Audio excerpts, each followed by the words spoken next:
Je voulais parler aujourd'hui de l'autorité de la parole de Dieu. L'autorité de sa parole. On va aller rapidement dans quelques versets et voir quelques histoires de la Bible, mais la parole de Dieu, dans les évangiles, la Bible nous raconte l'histoire d'un certain démoniaque qui était dans une synagogue. Et les gens, la Bible nous dit que les gens, alors que Jésus, un certain jour, Jésus se tenait dans une synagogue et il était là pour enseigner. Ils enseignaient quoi? Ils enseignaient la parole de Dieu.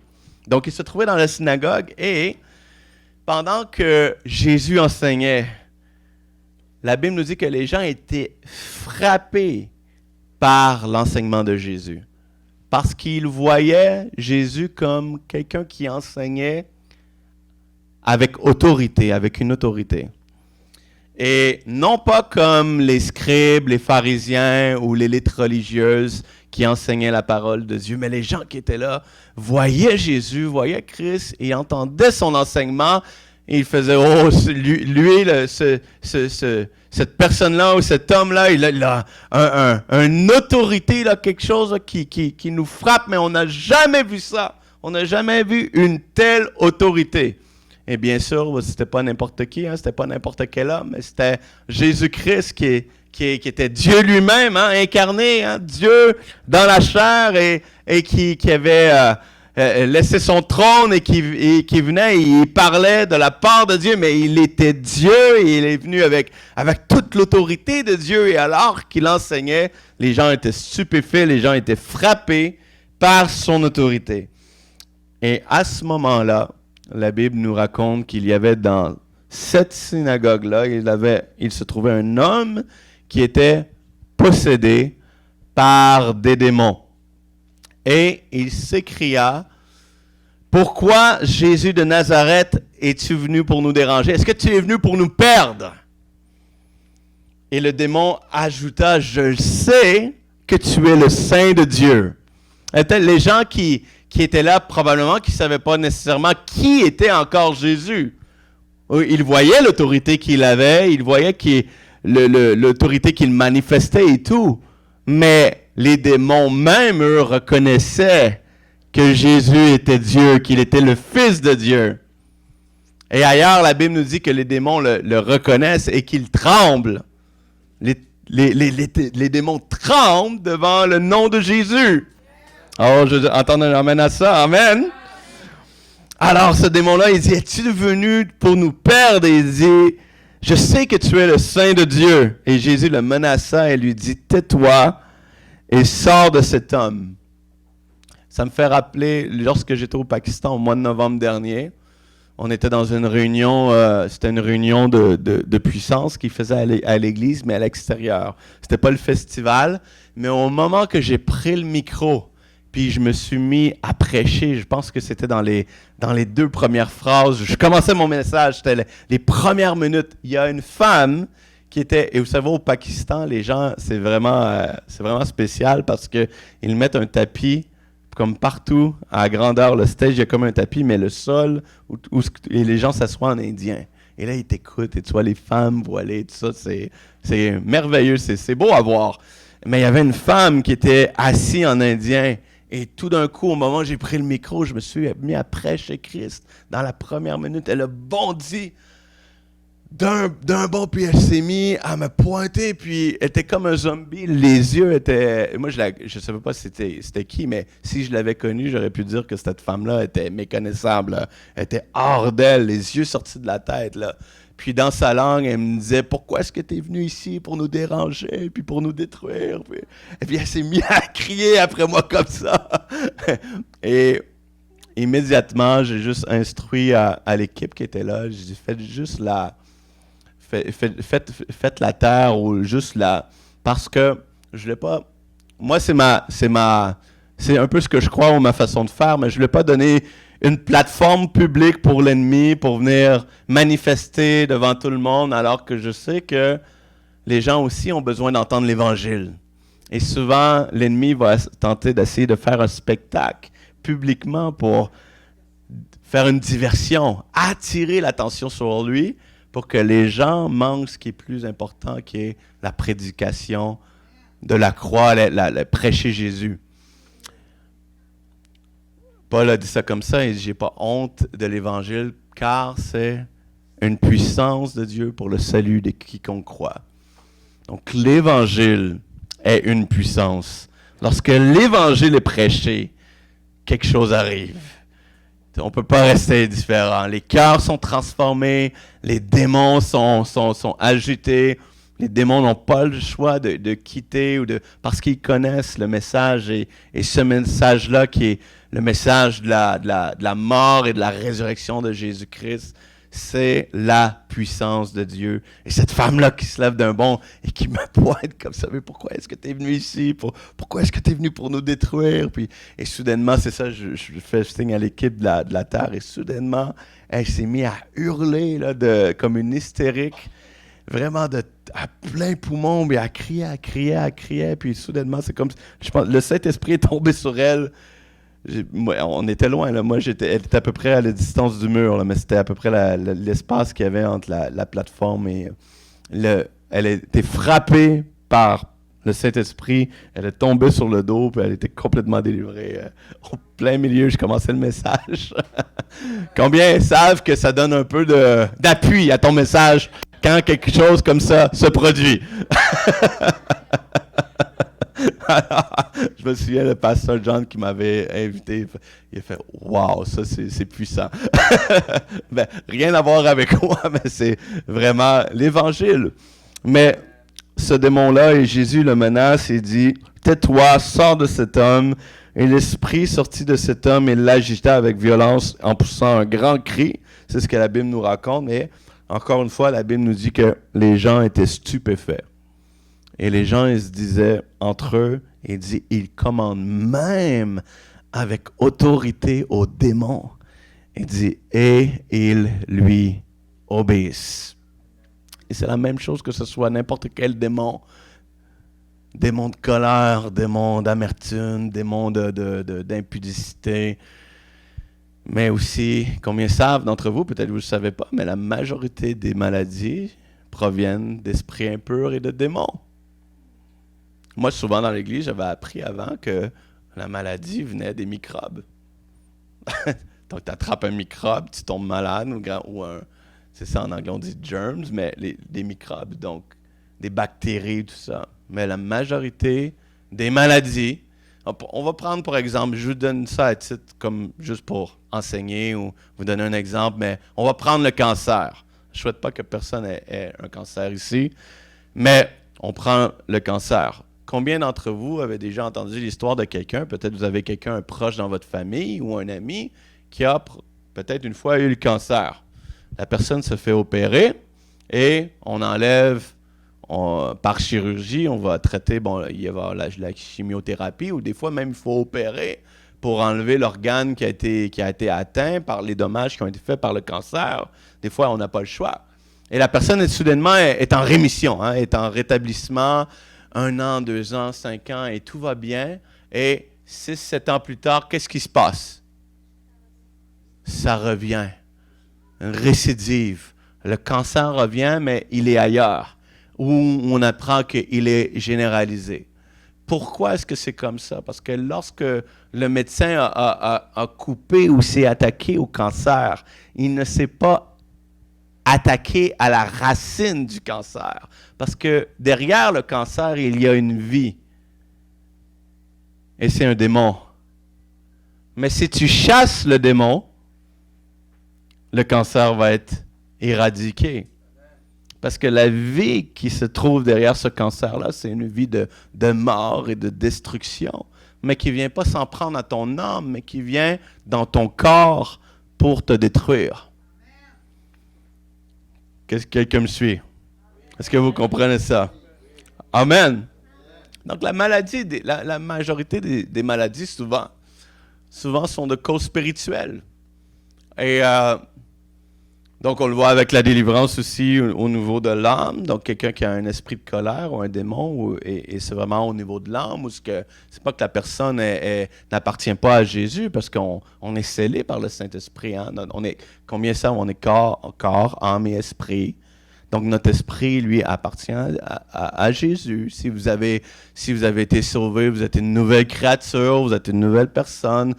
Dieu vous a scellé par son Saint-Esprit, mais votre âme, elle, dans la section de vos émotions, votre âme, elle, hein, par une porte, on peut laisser une porte ouverte au diable et on peut être oppressé, on peut avoir des oppressions et on peut être attaqué par des mauvais esprits. Mais de la même façon que notre âme peut être oppressée, mais on est corps, âme et esprit. Donc notre corps aussi peut être oppressé. Et souvent dans ces croisades-là, la seule prière que je fais à la fin, j'impose pas les mains à personne, mais je prêche l'Évangile et je prie une fois pour le salut et je prie une fois en masse, une seule prière. Et souvent, c'est une prière très simple. J'ordonne aux esprits de maladie, aux esprits d'infirmité, à tout démon de maladie, de quitter les gens et soudainement, les paralytiques se mettent à marcher, et les aveugles se mettent à voir, et les sourds entendent, et les sourds et muets. Et la Bible nous parle d'une histoire avec Jésus. Un jour, on lui apporta, je crois que c'était une femme qui était sourde, ou un homme, c'est un homme ou une femme, mais elle était sourde. Et Jésus n'a jamais prié pour la guérison de la femme. Il a dit, « Esprit sourd, je t'ordonne de quitter cette personne-là. » Et instantanément, la femme a retrouvé l'ouïe. Pourquoi? Parce que la maladie qui lui causait cette sourdité... Le docteur, lui, peut te donner un diagnostic et te dire, scientifiquement, tu souffres de surdité. Mais derrière ça se cache un démon, un esprit sourd qui vient s'en prendre. Jésus a dit ça comme ça, il dit, le diable vient pour voler, pour détruire, pour égorger, pour tuer, mais il dit, moi, je viens pour vous donner la vie. Et la vie en abondance. Pas la religion. Même pas la religion chrétienne. La vie. Il veut te donner la vie ce soir. Hein, le diable, lui, c'est lui qui vient t'attaquer dans ton corps. C'est lui qui te donne le diabète. C'est lui qui te donne l'arthrite. C'est lui qui veut que tu sois malade et même jusqu'à un certain point que tu même... des fois, le diable sait que tu n'abandonneras jamais peut-être la foi, mais il peut te détourner de ton appel. Hein? Si tu perds la santé, et tu ne peux plus servir Dieu, il peut te détourner de ton appel. Mais certaines fois même, il va aller jusqu'à vouloir vraiment te détruire dans ta santé jusqu'au point où tu en viennes à avoir même une haine envers Dieu. Pourquoi Dieu? Dieu n'envoie pas la maladie, même pas pour t'enseigner. Dieu permet, regardez avec Job. Non, Dieu, oui, Job, c'est arrivé, mais c'est le diable qui est venu et qui a causé ça. Mais à la fin, même Job a retrouvé au double tout ce qu'il y avait. Souvent, on oublie la fin. On prend le début de l'histoire, on dit, voici l'histoire de Job, mais on oublie la fin. C'est que Dieu avait pourvu une rançon pour lui. Et il l'a libéré de la fosse. Il a été complètement restauré de cette maladie qui était en train de l'amener à la mort. Il avait tout perdu et Dieu lui a tout redonné. Donc, je ne sais pas de quoi est-ce que tu souffres aujourd'hui, mais une chose que je sais, c'est que cette maladie-là n'est pas envoyée de Dieu, ou ces douleurs-là dans ton corps ne sont pas envoyées de Dieu. Dieu a donné une chose pour t'enseigner, et c'est le Saint-Esprit. Jésus a dit, voici, je vous enverrai un autre consolateur, le Saint-Esprit, et dit, lui vous enseignera toutes choses et toute la vérité. Il n'a pas dit, je vais vous envoyer la maladie. Le Saint-Esprit. Oh, vous êtes silencieux. Amen. Donc les gens étaient stupéfaits par rapport au message de Jésus, parce que Jésus n'était pas quelqu'un d'ordinaire. Jésus a dit, tout pouvoir m'a été donné dans le ciel et où? Sur la terre. Et souvent, je dis ça, si tout pouvoir a été donné à Jésus, combien est-ce qu'il reste de pouvoir ou de puissance pour le diable? Hein? Comment?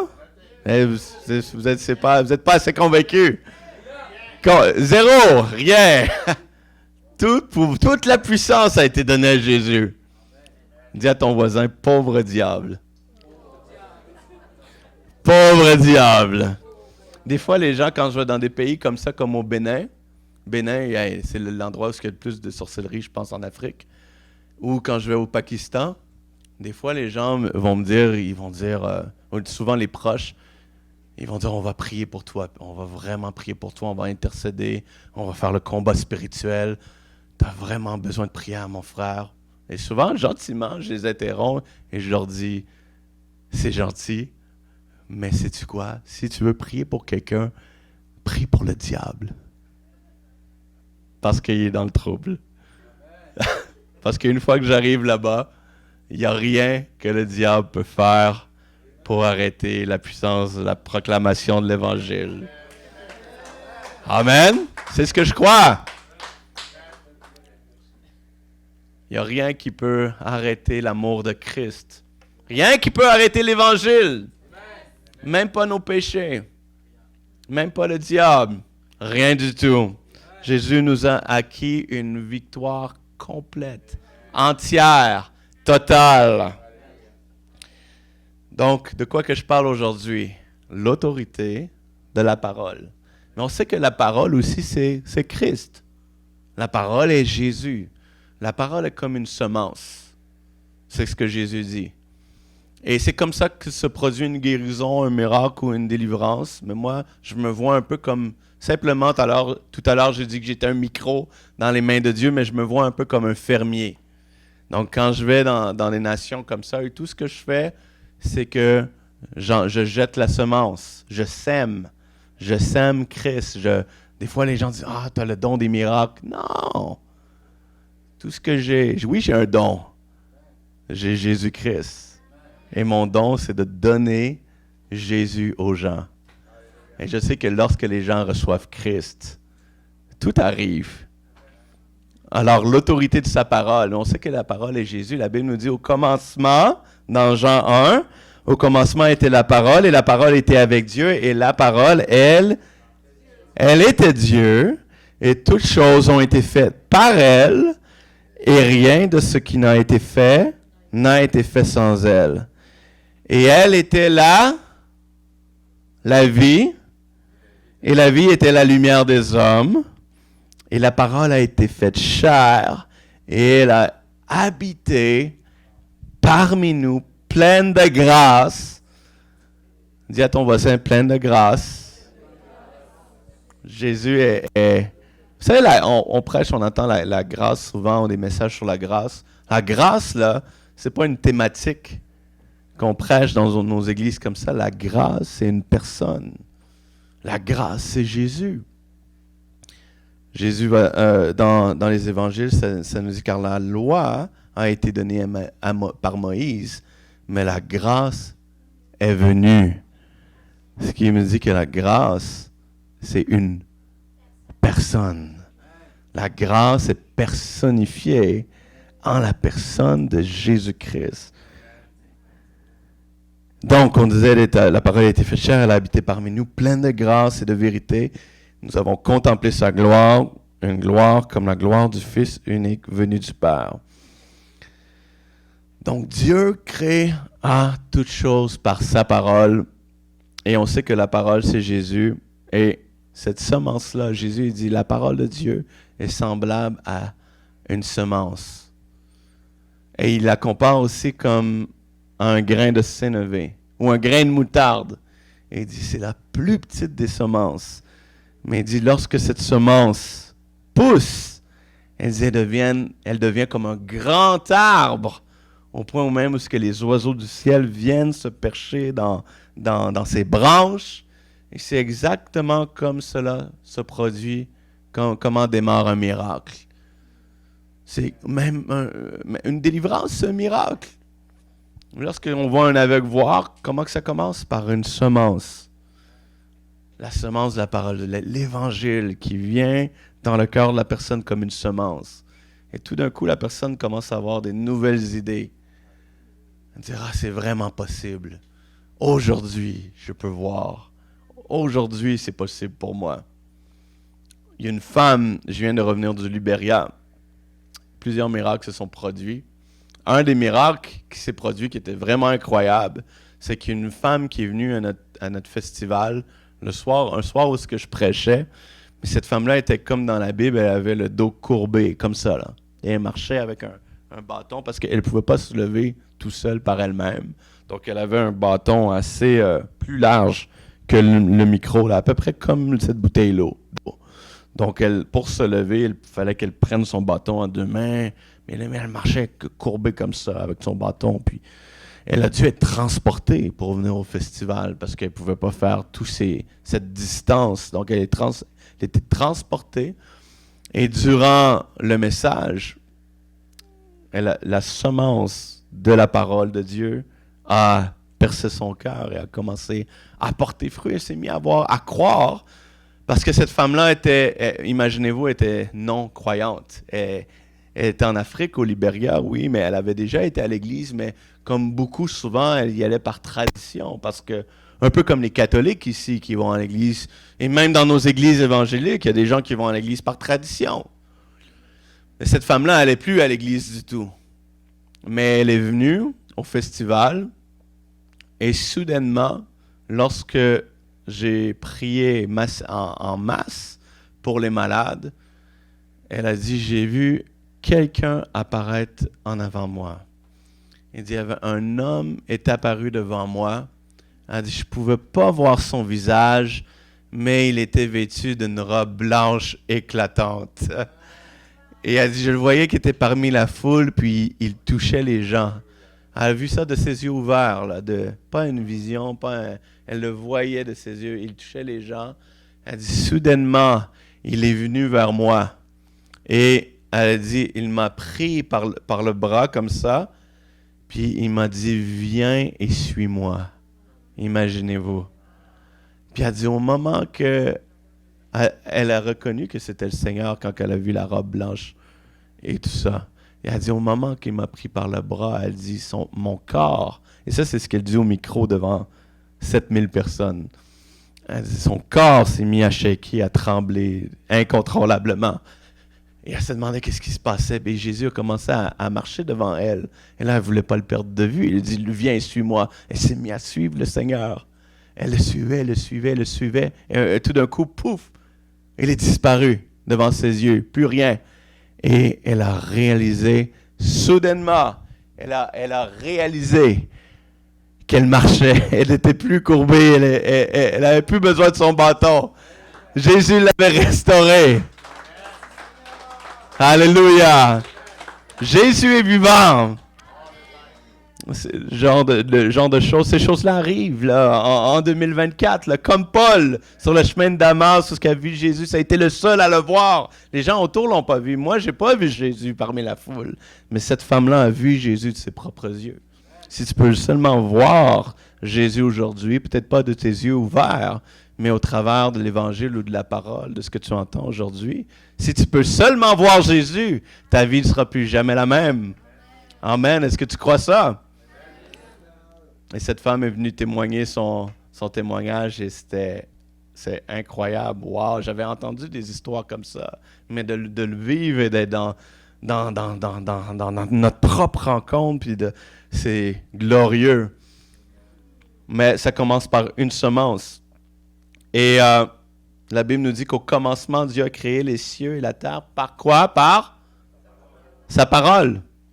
Il dit, la chose arrive, il ordonne et elle existe.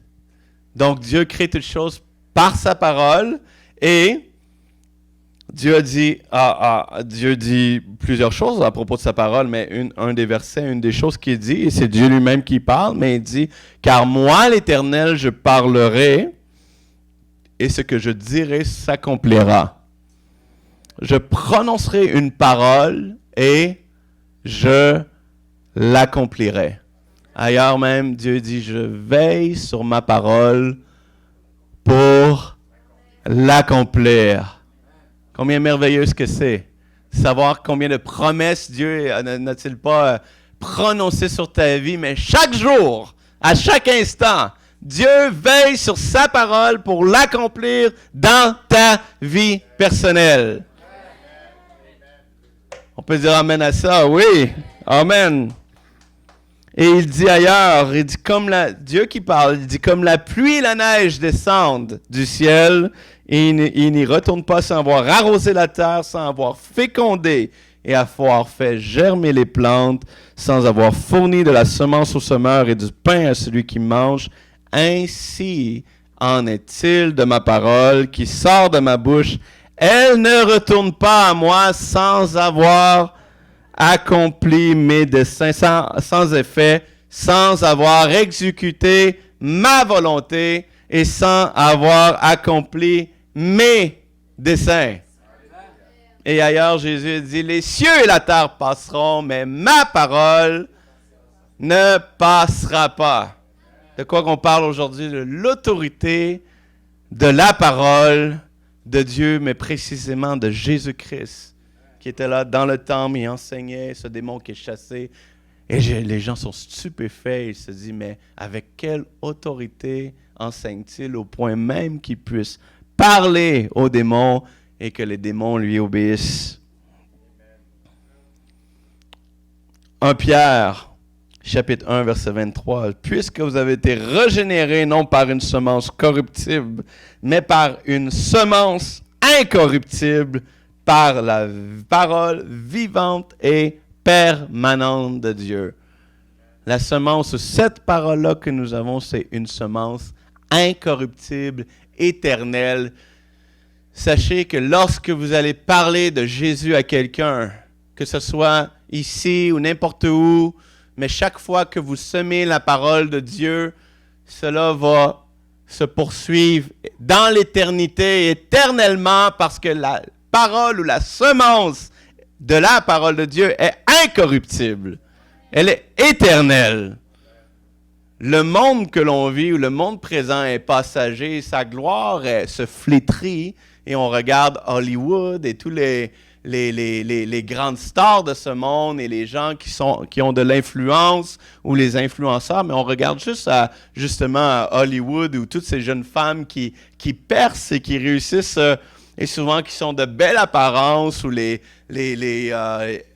peu importe Julia Roberts ou Angelina Jolie ou peu importe leur nom, mais au moment où ils arrivent dans la 50, soixantaine, où leur gloire, qui était passagère, a commencé à flétrir, soudainement, ils sont remplacés par la prochaine star ou la prochaine jeune star montante dans le show business ou dans Hollywood, mais la parole de Dieu, la semence que nous avons, c'est une semence qui ne se flétrit pas, qui est incorruptible et qui est éternelle. Rappelle-toi ça à l'esprit lorsque tu parles de Jésus à quelqu'un, lorsque tu prêches la parole de Dieu. Cela va vivre et se poursuivre jusque dans l'éternité. Alors, ces promesses ne faillissent pas et ces promesses sont encore actuelles aujourd'hui. Chaque promesse de Dieu qu'il a fait dans sa parole sont pour vous, sont pour vous et moi, et on peut s'en accaparer aujourd'hui. Et ils sont encore bien vraies et vivantes. Et bon, on peut dire quelle promesse est-ce qu'on peut parler aujourd'hui? Ben, une simple, hein? Et on peut le voir pour le salut, mais n'importe quoi aussi. Mais la Bible nous dit quiconque invoquera le nom du Seigneur sera sauvé. Et sauvé qu'on dit en sozo. Donc, peut-être que tu es déjà sauvé aujourd'hui, mais peut-être que tu as besoin d'être sauvé de la douleur, des tourments, de la maladie. Mais c'est une promesse de Dieu. Quiconque invoquera le nom du Seigneur Jésus sera sauvé. Est-ce que tu es prêt à invoquer son nom aujourd'hui? À invoquer le nom de Jésus. La Bible a dit, quand le malheureux crie, l'Éternel l'entend et il le délivre de toutes ses détresses. Ah, mais tu sais pas, mon frère, moi, ce que je vis. Hein? Ah, mais tu connais pas ma vie. Toutes ses détresses. Et il dit pas ici quand le chrétien crie, il dit quand le malheureux crie. Et il dit pas quand celui qui va à l'église et qui a une vie parfaite. Il dit quand le malheureux crie, l'Éternel l'entend. Tu peux être dans l'église et tu peux être malheureux. Mais pas nécessairement parce que peut-être que tu as perdu ta joie, la joie du salut que tu avais au début, mais des fois on parlait de maladie tantôt, que tu as un cancer ou tu as la difficulté à marcher, ou le médecin t'a donné un diagnostic ou t'as une épée de Damoclès sur ta tête. Crée-moi que c'est assez une mauvaise nouvelle pour que tu sois malheureux. Mais la Bible dit, lorsque le malheureux crie, l'Éternel l'entend. Dieu t'entend aujourd'hui. Quiconque invoquera le nom du Seigneur sera sauvé. Une autre promesse simple. Il dit, crois au Seigneur Jésus et tu seras sauvé. Hein? C'est simple, la Bible. Crois. Crois en qui? Crois au prédicateur en avant? Non. Crois au Seigneur Jésus. Tout ce que moi, mon rôle aujourd'hui, c'est simplement de t'aider à croire et de recevoir ses promesses. Sauver de quoi? On l'a parlé, sauver de la maladie, sauver des tourments, sauver, délivrer, restaurer, retrouver ta joie, retrouver ta santé. Jésus a dit, je ne suis pas venu appeler à la repentance des justes, mais des pécheurs. Il dit, c'est moi qui efface tes transgressions à cause de moi-même, à cause de mon nom. Pas à cause de tes performances, pas à cause de tes prières, mais à cause de son propre nom, à cause de ses bons, à cause qu'il est bon. Et il dit, je ne me souviendrai plus de tes péchés. Il n'y a aucune condamnation pour ceux qui sont en Jésus-Christ. Et ailleurs, il dit, dans la Bible dit, Dieu dit, même si vos péchés sont de couleur cramoisie, ils deviendront blancs comme la neige.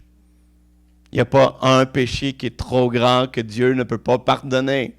Il n'y a pas un démon qui est trop fort que Jésus ne puisse pas chasser. Il n'y a pas une maladie trop grave que Jésus ne puisse pas guérir. Amen. Alléluia. Et Dieu dit dans sa parole, il dit, je suis ton Dieu qui te guérit. Toi, personnellement, c'est la nature. Lorsqu'il s'est nommé aux eaux de Mara, lorsque les eaux ont été empoisonnées et tout, Dieu s'est nommé lui-même comme étant Jéhovah Rapha.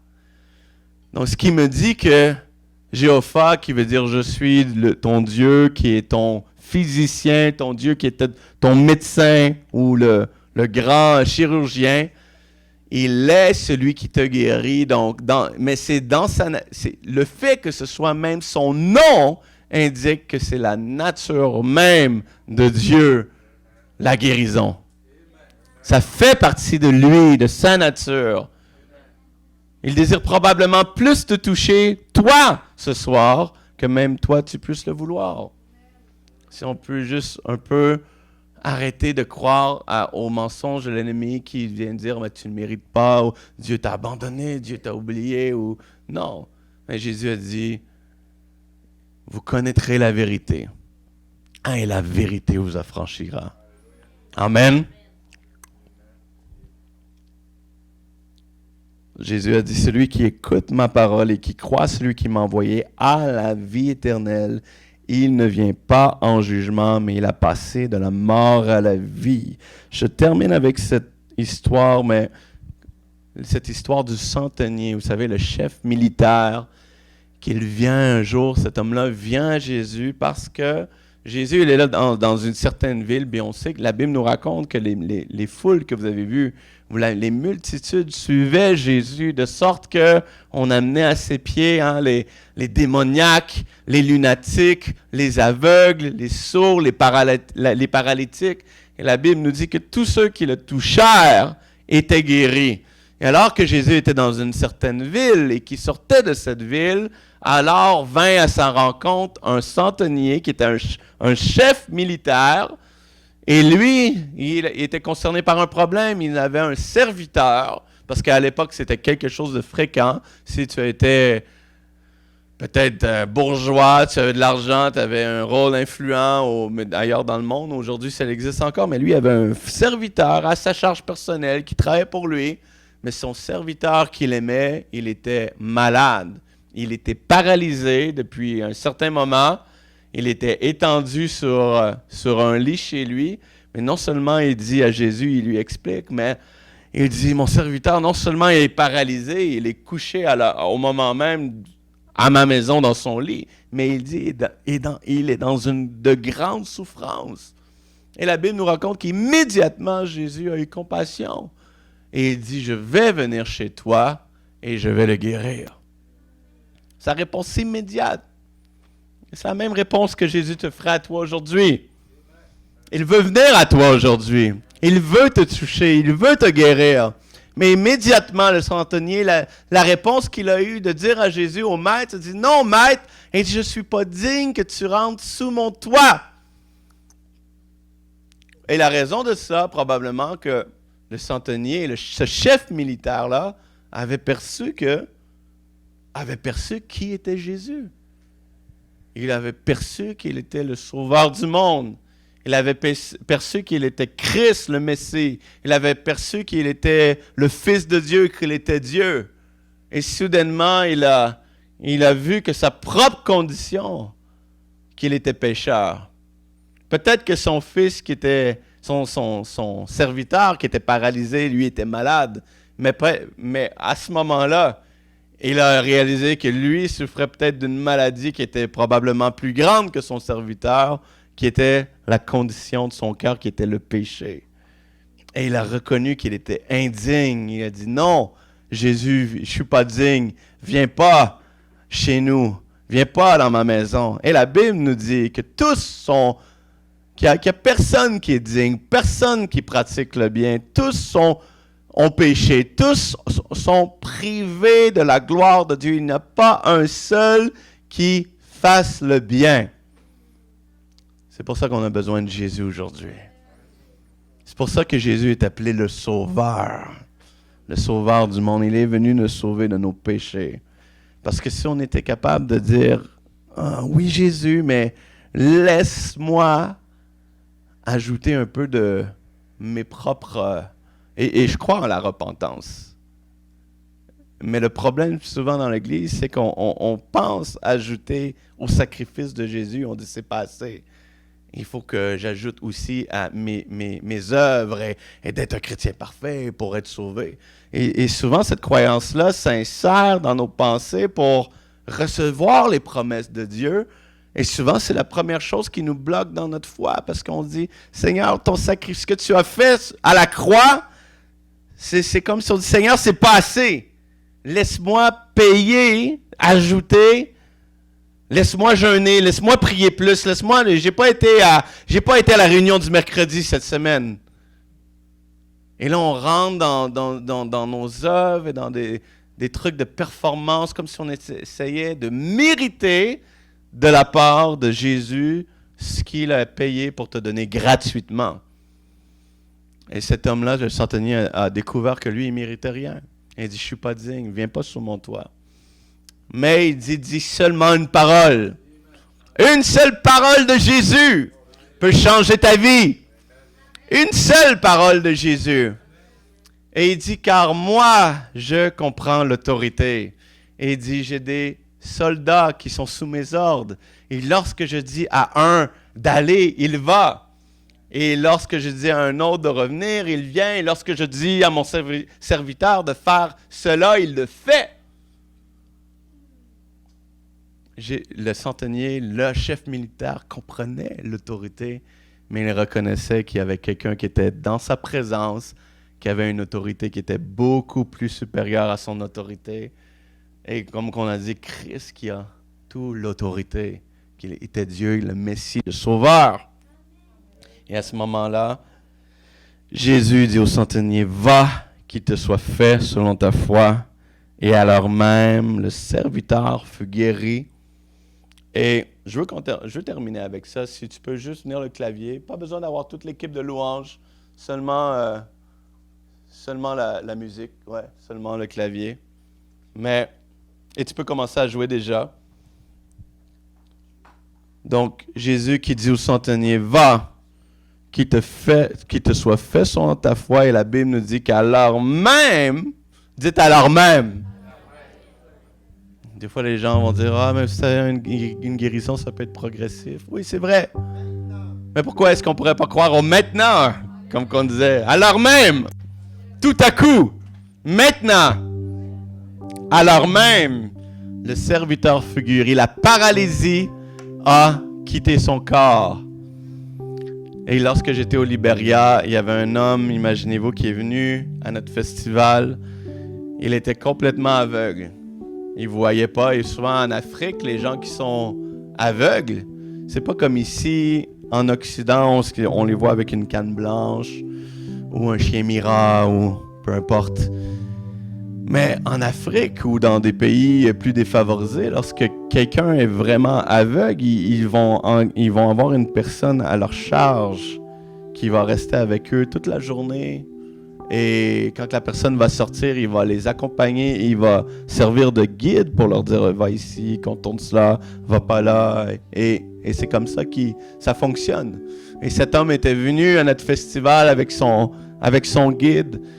Mais le plus malheureux de ça, c'est non seulement l'homme était aveugle, mais il y a 3 ans, il y a eu un accident vasculaire cérébral, un AVC, et ça l'a laissé complètement paralysé, tout son côté droit.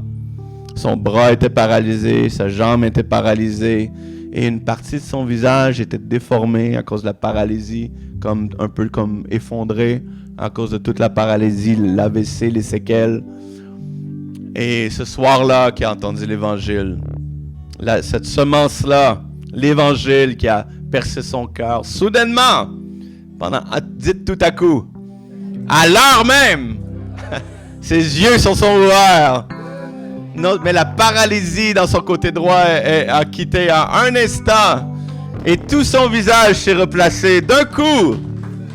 Et il est venu à l'avant, il a témoigné son miracle devant toute la foule. Et les gens qui étaient là étaient émerveillés parce que plusieurs le connaissaient dans le village et il travaillait plus, il était comme, je sais pas s'il mendiait, mais c'était un miracle incroyable.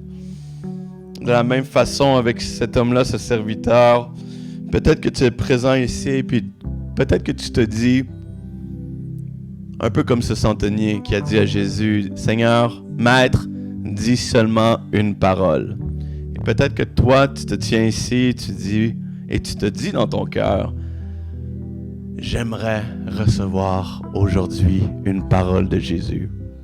Peut-être que c'est ta question, peut-être que tu te dis ça en ce moment. Mais j'aimerais te dire ce soir que Jésus a une parole pour toi. La Bible nous raconte que le sang de Christ parle aujourd'hui. Qu'est-ce que le sang de Jésus te dit à toi aujourd'hui? Le sang de Jésus te dit, tu es pardonné. Tes péchés ont été enlevés, complètement effacés. Il n'y a rien que le diable puisse faire pour te condamner au temps péché de recevoir de la part de Jésus aujourd'hui. Et peut-être que tu souffres dans ton corps aujourd'hui. Peut-être que tu as des douleurs. Ou peut-être que tu es oppressé, tu es tourmenté. Tu dis, comme ce centenier, tu dis, je veux recevoir une parole de Jésus. Et je veux te dire ce soir que les meurtrissures de Jésus te parlent ce soir. Et qu'est-ce qu'elles te disent? Par ces meurtrissures, tu es guéri. Et je suis venu pour te dire ce soir, pour t'annoncer que la porte de ta prison est ouverte. Je suis pas venu pour l'ouvrir. Je suis pas venu pour même juste prier pour toi. Mais je suis venu pour proclamer, pour t'annoncer que tu es déjà guéri. Tu es déjà libéré. La porte de ta prison est ouverte. Et tout ce que tu as besoin, c'est de mettre tes yeux sur Jésus, de croire et de recevoir ce qui t'appartient déjà. Amen. Alléluia. Alors pendant qu'on est ensemble, simplement dans la présence de Dieu comme ça, s'il y a quelqu'un qui est avec nous ce soir qui a jamais donné sa vie à Jésus ou qui veut peut-être juste se reconsacrer sa vie sérieusement à Jésus, je veux quand même simplement pas prendre pour acquis que tout le monde est sauvé ou que tout le monde est vraiment en Christ, mais je veux simplement faire cet appel, juste me faire un signe de la main s'il y a quelqu'un comme ça ici, puis après on va prier pour les besoins. Amen, il n'y a personne. Super. On peut donner une main d'applaudissement pour ça. Gloire à Dieu, tout le monde est sauvé dans la maison. On va enlever ça, merci. Amen, amen. Donc maintenant, si vous avez besoin de prière pour votre propre corps ou des tourments ou quoi que ce soit, je veux juste vous inviter à venir. On va juste prier simplement. Venez à l'avant, vous pouvez juste venir devant la première rangée, comme ça ici à l'avant. Seigneur, on te remercie. Merci pour la croix. Merci Jésus. Alléluia. Qu'est-ce que tu as exactement? Je au 4e degré sur 65% de mon corps, puis le reste, c'est des greffes. Je souffle partie. Tu as la douleur en ce moment? C'est terrible, Alléluia. Tu crois que Jésus peut te restaurer et t'enlever toute cette douleur, toute cette souffrance?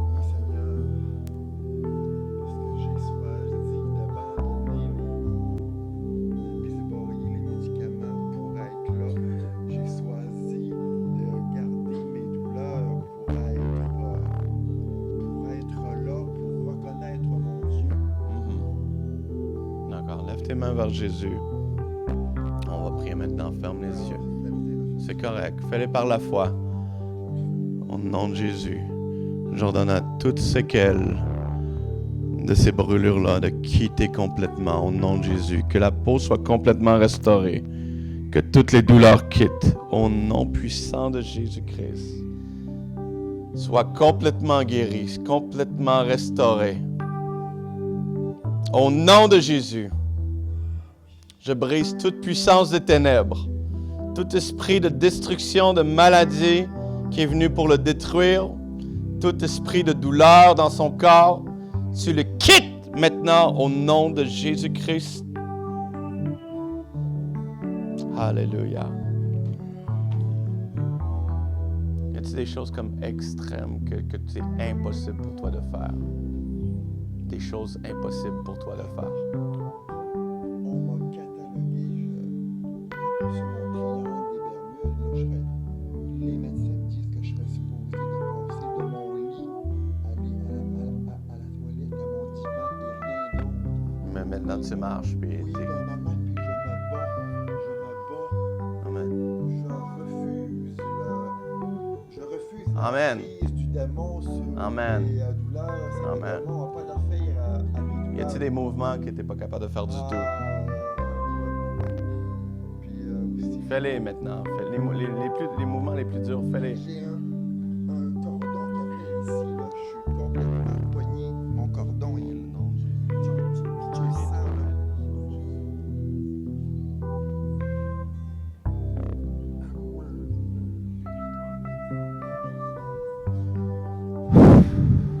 Au nom de Jésus.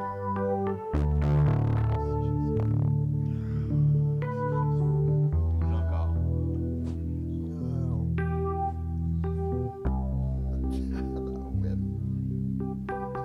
Baisse ton bras.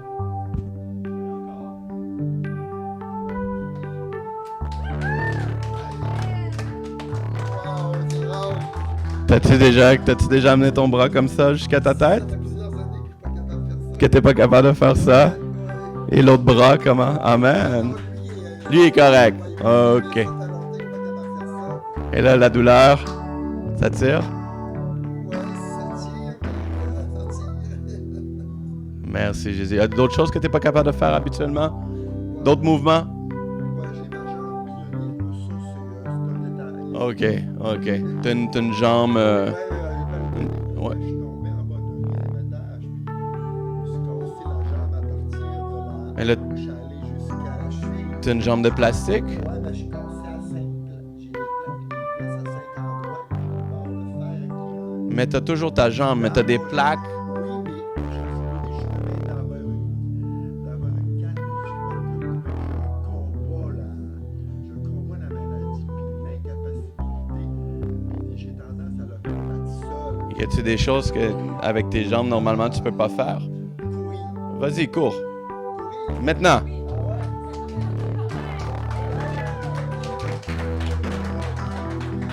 Allez, reviens, encore plus vite, plus vite. Et puis, Ouais, ben ça. J'allais. Comme je t'ai dit, ça fait 10 ans que j'ai pas couru. fait 10 ans que t'as pas couru. Bouge sur ton bras encore.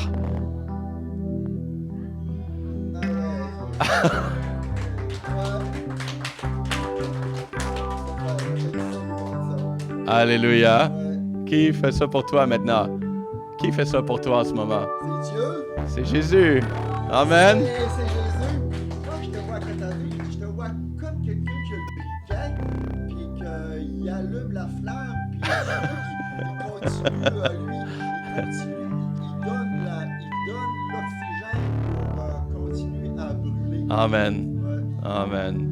T'es content? Oui. Je suis content, mon frère. C'est quoi ton nom? Régis. Régis, sois béni. Oui. Yes.